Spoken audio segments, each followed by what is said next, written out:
Supply is really quick and really easy. Now, supply is going to be the exact opposite of demand. Supply is the various quantities of a good or service that producers are willing to sell at all possible prices. As I said earlier, supply is going to be the opposite of demand. The law of supply simply states that suppliers will normally offer more for sale at higher prices and less at lower prices. If you look at the definition for supply and the definition for a law of supply, you'll see how it's the exact opposite of demand and the law of demand. In the law of demand, consumers are going to want more items at a lower price.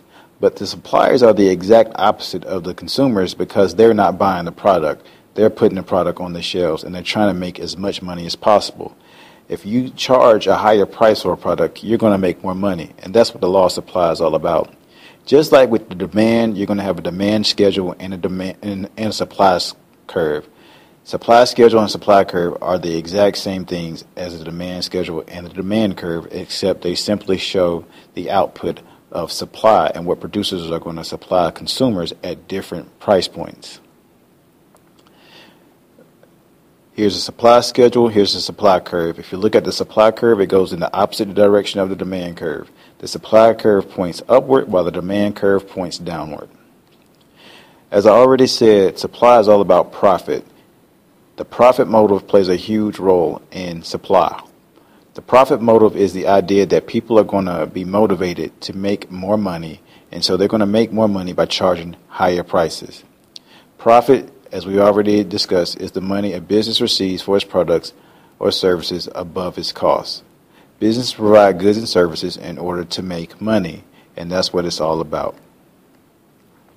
Just how we had market demand, we're also going to have market supply. Market supply is going to be the total supply schedules of all the businesses that provide the same good or service. Now, supply and demand can both change. If supply changes, if it is going to decrease, it's going to go to the left. If supply increases, it's going to go to the right. The demand curve does the same thing. We just didn't get a chance to talk about that yet.